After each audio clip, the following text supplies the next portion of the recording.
So I just watched the new One Piece trailer and I forgot how much the show just makes me smile. Like genuinely smile. Not ironic, not this is dumb, but fun, just happy. And that's weirdly rare right now. Full disclosure, I'm not super deep into the lore yet. I've only watched about half of season 1, so I know there are probably a ton of references and characters in this trailer that hardcore fans immediately recognize.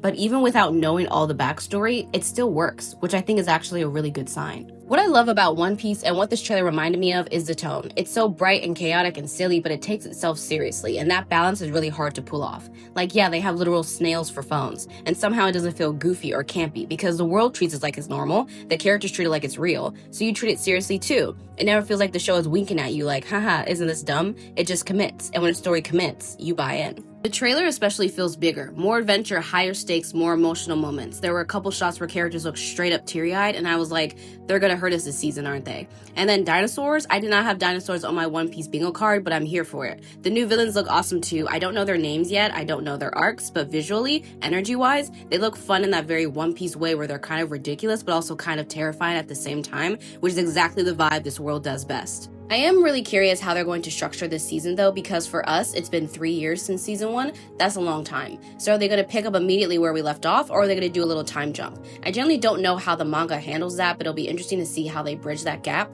because the cast obviously looks a little older now too, so I'm curious how they explain that in world. And honestly, I just hope they keep the same spirit as the first season, because let's be real, manga and anime adaptations, historically rough. Video game adaptations too. These things are usually disasters, so the fact that the first season of One Piece was actually good, like genuinely charming and well made, felt kind of miraculous. It had heart, it had personality, it didn't feel corporate, it didn't feel Netflix algorithm content. It felt like people actually cared. So my biggest hope is, just don't lose that. Please don't go all Netflixy with it. The only Netflix thing about this show should be the 3-year wait. That's enough suffering. But yeah, overall, the trailer did exactly what a trailer should do. It made me excited, it made me curious, it made me want to keep watching. And honestly, I think we could all use a show that's just fun and adventurous and a little hopeful right now. Not everything has to be dark and miserable and a prestige drama. Sometimes you just want pirates, friendship, dinosaurs, and chaos. And One Piece does that better than almost anything. So yeah, I'm in. I'm finishing season 1 and I'm definitely watching this the second it drops.